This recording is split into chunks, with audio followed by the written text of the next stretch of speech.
Shalom, shalom, peuple de Dieu. Je vous salue de partout où vous me suivez à pareil moment. C'est votre frère, votre connaissance, votre humble serviteur, le prophète Jean-Luc Kamani. Par la grâce de Dieu, nous allons parler et partager les choses que l'Éternel m'a montrées, m'a parlé en ce qui concerne la République démocratique. Prions. Yahweh, toi qui es notre Dieu, tu es notre force, notre puissance et notre gloire. Je sais maintenant qu'aucun esprit sur cette terre ne peut valoir être au-dessus de toi. Et nous comprenons que vous êtes le même hier, aujourd'hui, éternellement. Je demande à ce que votre faveur, votre gloire et votre grâce soient avec nous, qu'elle nous guide et qu'elle nous conduise. À toi la puissance, à toi la gloire et à toi la force au nom de Jésus. Amen. Aujourd'hui, nous sommes le 3 novembre 2023. Si tu n'es pas encore abonné à cette chaîne, abonne-toi, like, laisse-nous un commentaire positif, active la cloche de notification chaque fois que nous serons en ligne. Tu pourras recevoir le message. Je vais me permettre d'aller dans les livres de Matthieu. Matthieu chapitre 21. Je vais commencer à partir du verset 10. Je vais aller doucement, je vais lire avec toi. Je lis au nom du Seigneur Jésus. Matthieu chapitre 21, le verset 10. Lorsqu'il entra dans Jérusalem, toute la ville fit émue, et l'on disait que c'était celui-ci. Et l'on disait, qui est celui-ci? Excuse. Verset 11. La foule répondit, c'est Jésus le prophète de Nazareth en Galilée. 12. Jésus entra dans les temples de Dieu, il chassa tous ceux qui vendaient et qui achetaient dans les temples. Il renversa les tables de changeurs et les sièges de vendeurs de pigeons. 13. Il leur dit, il est écrit, ma maison sera appelée une maison de prière, mais vous en faites une caverne de voleurs. Des aveugles et de boiteux s'approcha de lui dans le temple, il les guérit. Je me limite par là. Amen. Et vous pouvez continuer. Je suis en train de vouloir partager avec vous un message qui, ce message s'intitule Église ou supermarché. Ce message Église ou supermarché, c'est un message que l'Éternel adresse à l'Église de la République démocratique du Congo. Je m'adresse à tous les chrétiens. Je m'adresse au corps du Christ. Je m'adresse à tous ceux qui croient en Jésus-Christ comme Seigneur et Sauveur. Et je demande à tout le monde de bien vouloir m'écouter. Si je veux vous mettre les liens d'un message similaire, il est presque similaire, que j'avais donné en 2019 et 2018. Le message était intitulé Crise dans la maison de l'Éternel. Et j'assimile le message de crise dans la maison de l'Éternel avec ceci, puisque l'Éternel est en train de parler presque sous la forme de choses qu'il m'avait dit dans les messages crise dans la maison de l'Éternel. Vous qui me suivez, si vous pouvez retrouver les messages où j'avais parlé de problèmes qui vont croiser les AR et les ERC, c'est dans le 2019 en République démocratique. Comme si vous pouvez retrouver ce message, essayez de remonter et permettre à ce que les autres aussi puissent les suivre. La Bible est en train de nous parler du Seigneur Jésus-Christ qui venait d'entrer à Jérusalem. Et lorsqu'il était entré, toute la foule l'avait suivi. Les gens étaient émus de voir et de comprendre que le Fils de l'homme est entré. Et les gens étaient super contents. Mais pendant que le Fils de l'homme était entré dans la ville, la Bible va aller très loin. Elle va nous signaler aussi que Christ va juste aller dans le temple. Et quand il arriva dans les temples, il va trouver que les gens ont transformé l'église en un lieu de commerce. Ils étaient en train de vendre, ils étaient en train d'acheter, ils étaient dans leur business au lieu de faire l'œuvre de Dieu. Et là, Jésus-Christ a commencé à renverser les bourses, il a renversé les lieux ou les maisons ou les endroits où on était en train de vendre les pigeons. Puisqu'il y avait des étalages de pigeons, il y avait des échangeurs de monnaie, il y avait un bruit, tout le monde discutait, tout le monde faisait ce qu'il pouvait faire. Puisque dans les marchés, vous savez, tout le monde est occupé à faire ce qu'ils peuvent faire. Il y avait de ceux-là qui entraient pour acheter, il y avait de ceux-là qui entraient pour vendre. Personne n'était là pour s'asseoir. Tout le monde était en l'air. Et Jésus a dit, ne savez-vous pas qu'il est écrit que ma maison sera une maison de prière, mais vous en faites une caverne de voleurs. Pourquoi il a parlé de caverne de voleurs? Il a assimilé ces gens aux voleurs, il les a assimilés à des gens qui viennent juste pour voler et partir. Comme la Bible dit dans le livre de Jean chapitre 10, le verset 10, que les voleurs ne viennent que pour dérober, égorger et détruire. Mais le Fils de l'homme est venu pour donner la vie en abondance. Église ou supermarché. L'Éternel m'a révélé quelque chose sur l'état de l'Église. Bien qu'il m'a montré un individu, mais cela représente à la fois l'Église. Voici ce que je vis dans la vision. J'ai vu l'apôtre Paul Mukendi, qui est à Kinshasa, que vous connaissez, qui était au Canada, qui est l'apôtre qui est présentement à Kinshasa. Je l'ai vu dans une église, une très grande église. Et c'était lui le pasteur qui conduisait. Et à la place d'honneur, c'était le président de la République avec sa suite, avec beaucoup de gens qui étaient assis. Et il y avait d'autres personnes qui étaient assis et des fidèles qui étaient dans les premiers, donc tous ceux qui étaient visibles, premier, deuxième, troisième, je ne sais pas, quatrième rangée, ils étaient tous là. Et lui, l'apôtre était à la chair, il était en train de parler, mais il était habillé en tenue militaire.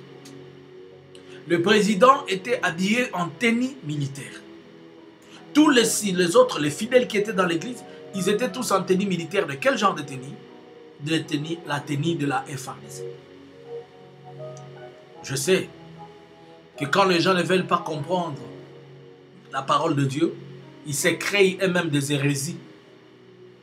Je sais que quand les gens ont besoin de détourner ce que l'Éternel dit, ils cherchent quelqu'un qui va interpréter ce qui va les plaire. Mais Dieu ne peut pas les fuir. Vous pouvez les fuir, mais un jour il finira par vous attraper.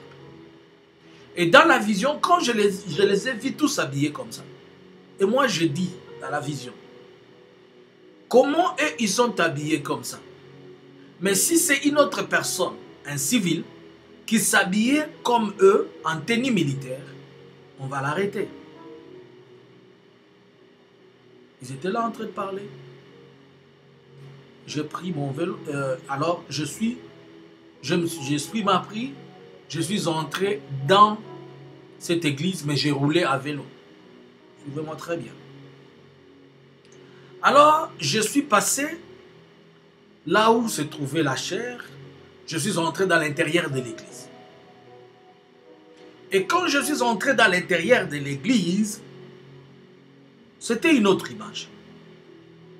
C'était un supermarché, tout comme les autres supermarchés comme vous connaissez. Il y avait des rayons où les gens étaient en train d'étaler des choses. Il y avait ceux qui étaient devant, le pasteur et le président et les autres, ils étaient en train d'écouter la parole. Mais ceux qui étaient derrière, ils étaient en train de faire autre chose, dans l'église seulement. Il y avait des hommes qui étaient debout, qui étaient en train de vendre. Il y avait des gens qui étaient là-bas, qui étaient en train de discuter. Il y avait des rayons, du genre des rayons comme vous le voyez dans les supermarchés, les rayons pour le savon, les rayons pour les aliments, les rayons pour je ne sais quoi. Et je vais voir un bishop que je connais, du bishop du nom. Ce n'est pas un homme qui craint Dieu, ce n'est pas un homme qui sert Dieu dans la vérité. Il a une église, C'est un homme vraiment, oh, ce n'est pas un serviteur de Dieu, puisque je le connais comme un soulard, je le connais comme quelqu'un qui a abusé, qui a détruit plusieurs foyers de gens, qui a fait des histoires qui n'ont pas de sens. Et je le vois venir me tenir par la main et me dire que le temps est arrivé pour...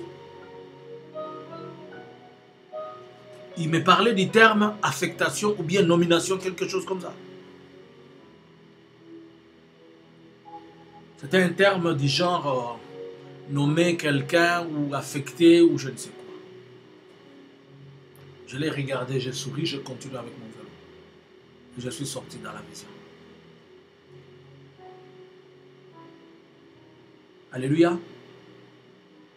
Je vois l'apôtre Paul Bukele. Mais je le vois à la chair. Je sais que quand on parle de certaines choses, vous êtes les premiers à insulter. Mais ce que j'aime avec les insultes, et vous qui insultez, vous faites une bonne chose, c'est que vous ne pouvez pas insulter si vous n'avez pas compris. Si vous m'insultez, c'est que vous avez compris le message. Pour moi, ça me bénit. Alors, je le vois à la chair. Mais je le vois en train de parler, mais il est habillé dans une tenue qui n'est pas la sienne. C'est un pasteur. Ce n'est pas un militaire. Mais et cette tenue militaire-là, le président le porte. Et les fidèles aussi portent.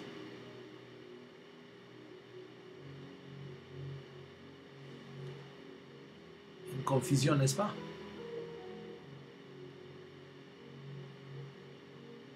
L'homme de Dieu va continuer à être dominé par ses convictions, par ses penchants et par ce qu'il veut, se concentrant sur la tribu, ainsi faisant voir son penchant sur l'actuel pouvoir et l'actuel président. Ils vont transformer l'Église comme étant un lieu de débat continuel de tribus, de la politique et de l'attachement. De telle manière qu'eux, ils vont commencer à faire des choses que les autres, s'ils le font, ils sont punis, mais eux, ils peuvent faire des bêtises et des infractions, ils ne seront pas punis.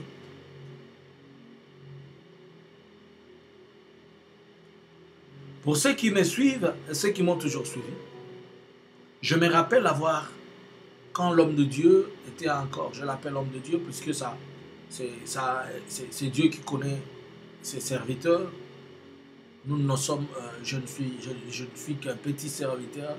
Le grand, c'est une histoire de Dieu avec ses serviteurs. Je me rappelle avoir demandé aux gens de prier. La première, quand il était en prison, et lorsqu'on l'avait arrêté, et je me rappelle avoir dit aux gens, à cette époque-là, c'était en 2000 combien là, je dis que l'Éternel me fait voir qu'on va libérer cet homme. Il était sorti, mais après, il est rentré.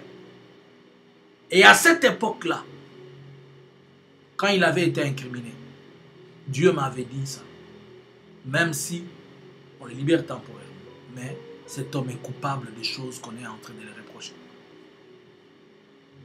Je sais que des gens ne vont pas croire, des gens ne vont pas accepter, ils vont dire quoi que ce soit. C'est pas grave, moi je vous ai dit que quand vous m'insultez, je suis béni puisque ça prouve que vous avez entendu pour que finga te sogoyo kite. Donc ma finga osoge ko salema et ko pambolanga pour ete na comprendre que ah muto ya finga pour ayoka ki bakamuna lobaki. Donc sogo finginga et ko prouvenga ko yokaki. Ko go pesoka conseil lobano ka malembe et ko moko lingo loba nzamba ko. L'image que l'on voit de l'église devant, ce n'est pas l'image qu'il y a derrière. C'est-à-dire dans cette église-là, qui est à la fois l'église de l'homme de Dieu conduit, il est à la fois aussi l'image des églises en République démocratique du Congo, que ce que les églises nous montrent et ce qu'ils vivent, c'est autre chose. Ce que les hommes de Dieu nous montrent et ce qu'ils sont, c'est autre chose. Tout le monde, quand dans la vision, je le voyais devant, ils étaient tous habillés en tenue militaire. dans cette tenue où ils se mettent en confusion. Les gens vont me dire, mais n'est-ce pas, nous sommes les soldats du Seigneur. Ce n'est pas dans ce contexte-là que le Seigneur était en train de parler. Je vous ai encore très bien dit que quand les gens ne veulent pas comprendre, ils interprètent autrement la parole de Dieu.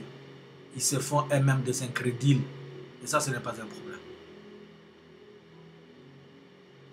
Derrière, les gens ont une autre facette. Celle qui a devant nous, le saint, le chrétien, le quoi, mais autre. Derrière, c'est autre chose. C'est un marché. C'est-à-dire, dans cette église-là, c'est un marché. Dans l'église de chez nous, c'est un marché. Les gens, ils viennent pour autre chose. Ils ne viennent pas chercher le Seigneur. Ceux-ci viennent pour vendre. Ceux-ci viennent pour chercher je ne sais qui. Ceux-ci viennent pour chercher je ne sais qui. Et le Seigneur a dit, ne vous ai-je pas dit que ma maison sera un temple pour l'adoration? Mais vous en faites une cité de une caverne de voleurs. Dans ces mêmes cavernes de voleurs-là, on va commencer à solliciter, c'est le fait que cet homme de Dieu m'a pris par la main, et il a commencé à me proposer, on va commencer à proposer à d'autres serviteurs de Dieu qui savent qu'ils sont encore assis dans le Seigneur. Vouloir à ce qu'ils intègrent ces mouvements-là de personnes qui sont attachées à l'idolâtrie, qui sont attachées aux individus et qui sont attachées à l'amour d'autre chose que ce que la Bible dit, tu n'auras point d'autre Dieu devant ma face. Les gens sont devenus tellement des idolâtres, ils sont devenus tellement de fanatiques à un point que même quand vous lui dites la vérité, je vais vous dire une chose. Les gens vont dire, et comme ils ont toujours dit, Kamani, tu n'aimes pas l'actuel président. Je ne vois pas pourquoi je ne peux pas l'aimer. Puisque moi et lui, on n'a jamais eu de problème. Et je ne le connais pas, il ne me connaît pas non plus. J'ai vu l'image d'un candidat à qui j'étais en train de parler. Quand ce candidat va être aussi là, vous allez toujours me voir en prophète, lui dire des choses. Ce n'est pas puisque c'est lui. Je suis un Samuel. Tout ce qui se passe dans la cour du roi, si c'est contraire de la volonté de Dieu, je serai là. L'Éternel va m'envoyer. Et je ne parle pas de moi. Je parle de quand on m'envoie. Donc, ne vous en prenez pas à moi. En prenez-vous par contre à Dieu.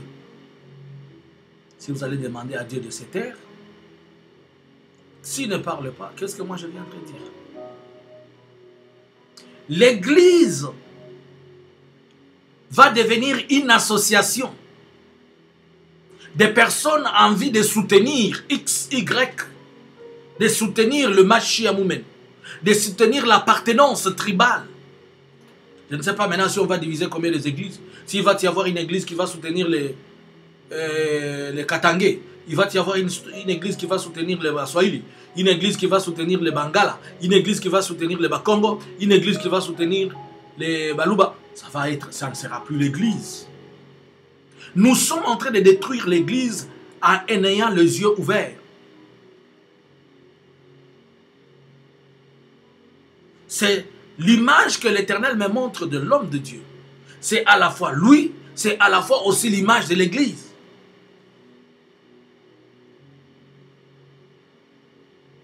L'église, elle est devenue tellement tendancieuse. L'église, elle est sortie de sa mission. Elle est devenue une église qui appartient. Vous allez voir que tous les hommes de Dieu vont se concentrer en un seul endroit. Ils vont se concentrer sur une personne. Ils vont parler de la personne. Ils vont élever une personne. Ils vont glorifier une personne. Ils vont oublier la mission qui est celui de faire de Jésus-Christ le centre de leur message et le centre de leur vie. Vous allez les voir toujours avec des éthiques comme ça. Mais si les autres les font qui ne sont pas avec eux, les autres, on va les faire du mal. On va les attaquer, on va les incarcérer, on va faire ceci, on va faire cela. C'est-à-dire, même l'église en question, elle sera la cause du tribalisme, de la haine, du clientélisme, de division et de toutes sortes de bêtises. Que Dieu épargne son peuple. Que le peuple de Dieu dise, pas moi dans ces choses. Mais je bénis le Seigneur. Cet homme-là était à vélo. Il n'est pas rentré derrière, il a avancé. Malgré tout ce qui va se passer, il y aura encore 7000 qui ne vont pas fléchir devant moi. Il y a des gens qui vont garder la vision. Il y a des gens qui vont marcher. Arrêtez d'être sentimental. Arrêtez de regarder les gens dans les yeux. Puisque chez vous, quand quelqu'un a une veste, ça prouve qu'il a l'onction. Chez vous, quand quelqu'un est éloquent, ça prouve qu'il a le Seigneur. Chez vous, quand quelqu'un a des groumettes, il a des bagues, vous dites que c'est ça la gloire. Non.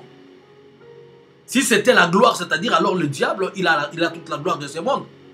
Il est le plus glorieux puisque le diable, il a l'argent, il a l'or. Mais il n'est pas celui qui les a créés.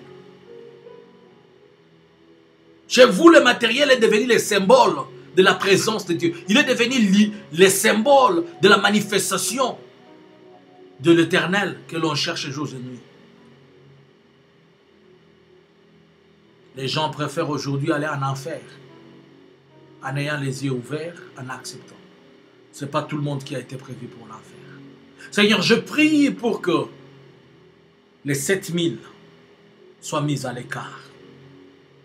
Que ni le vent, ni la tempête, ni la séduction de Jézabel, ni le pouvoir de Baal et Astarté ne puissent les ravir. Sois béni, Seigneur. Rends encore ton peuple fort, fort et puissant, au nom puissant et glorieux de Jésus. Fais que ton Église soit épargnée. Distingue-nous, Seigneur, que ce voleur et les autres soient mis à part et ceux qui doivent te servir soient mis aussi à part. Que chacun de nous prenne la part de ce qu'il veut et de ce qui lui revient. Merci, Père, pour ta bonté. Merci, Père, pour ton amour. Et merci pour ta gloire. Et que tous les saints disent Amen. Que Dieu vous bénisse, vous qui avez suivi ces messages. Partagez-les à quelqu'un d'autre de pouvoir l'écouter. Faites que ce message arrive à tous les chrétiens que vous connaissez. Que les chrétiens s'abritent et qu'ils se mettent à l'écart. Mais vous qui cherchez les choses éphémères, vous ne savez que où les suivre et où les avoir. Alors si vous n'êtes pas encore abonné à cette chaîne, abonnez-vous à la chaîne, activez la cloche de notification, laissez-nous un commentaire positif pour nous permettre de bien évoluer et que le Seigneur soit votre Dieu au nom de Jésus. C'était pour vous le prophète Jean-Luc Kamani. Shalom.